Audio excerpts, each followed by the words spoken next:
Hello there. Welcome to our studies in 2 Corinthians. Today we are in chapter 10. Chapter 10 will give you some impression about who Paul is and what are his struggles as a leader. You know, it will tell you how in many ways when he would come in public appearance, he would not be a strong personality. You know, verse 10, it will give you some idea that how he was not very impressive in speaking and not many times bold and confident and strong in personal appearance. He was actually timid, as in chapter 10, verse 1, he says, I, Paul, who am timid when face to face with you, but bold when away. Only in absence he would write very strong and he would be bold. In his personality, probably many times he was trying to balance his love and authority. When he would appear personally, he will be wanting not to hurt people, and in doing so, he is gentle, kind, and not sometimes impressive enough. But on the other hand, he is also concerned that the church must be corrected, church must know what is to be done, and in order to pass that instruction, he will be strong and bold in his writing. So he was often misunderstood as someone who is not bold and not strong. Paul says that his methodology is different simply because he could not use the same worldly method as others are using. In verse 3 he says, for though we live in the world, we do not wage war as the world does. The weapons we fight with are not the weapons of the world. On the contrary, they have divine power to demolish strongholds. So he is dependent on God. He uses spiritual insights and wisdom in dealing with people. He is not simply uses a simple black and white, hire and fire, methodology in dealing with people. So people are sometimes confused about his personality. And Paul defends that the reason is simply because he's different. His methodology is different. His approach is different. He explains that if at all he uses his authority, his intentions are different than others. Like in verse 8 he says, I use the authority to basically build you up. And in order to use that authority to build you up, he says, I will not be ashamed of doing that, and I will be confidently doing because I'm concerned and I want to see that you do better. On the other hand, in verse 12 to all the way to end of the chapter, two things he emphasizes. He says, like other leaders or other persons, those who are in the church in Corinth who are critical of Paul's ministry, he says, like them, I do not compare myself with myself like they are comparing themselves with themselves.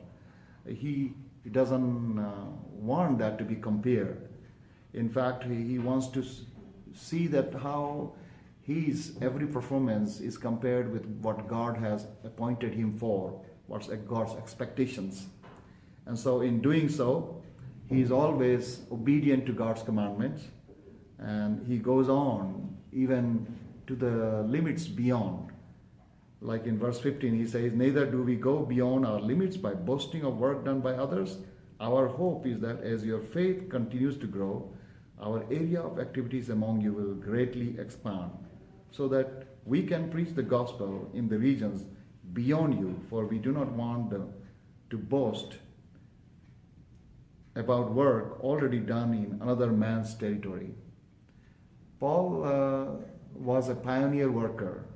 Paul was concerned only to be obedient to God, and he was more concerned to reach out the new territory. He was not so much concerned about how he would be faring in the eyes of the people and how he should be in comparison with others. So that's why he says, I do not use the same measure that you use. Verse 12, we do not dare to classify or compare ourselves with some who commend themselves.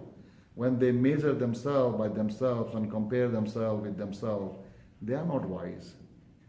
Paul is not concerned about getting recommendation from people. He is more concerned about the obedience and trying to reach out a new territory, not building on somebody's work and trying to add one's own name and get the credit of the work. But he is more a pioneer worker, venturing into new territories because this is what God chose him for. He saw himself as a pioneer worker. So in chapter 10, Paul is trying to explain to the church at Corinth the style of his leadership. He is different from others. And he is defending himself because the church at Corinth has tried to compare him with others and misunderstood his personality and sometimes misjudged him. And that's why he's trying to defend. As a leader, we will never be able to make everybody happy. We don't have all the traits in us. We are not perfect. We are not complete. We are strong in some areas and weak in some areas.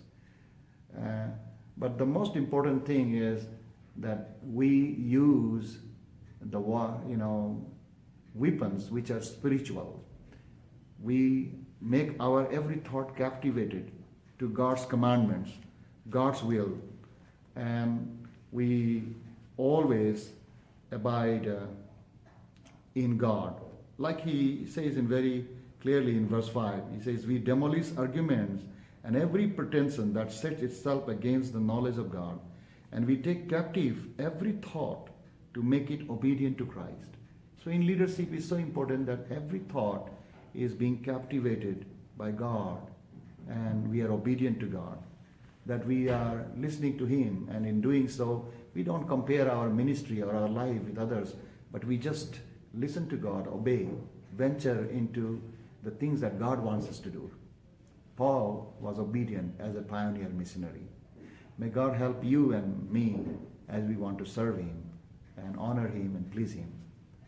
Have a wonderful day. Bye-bye.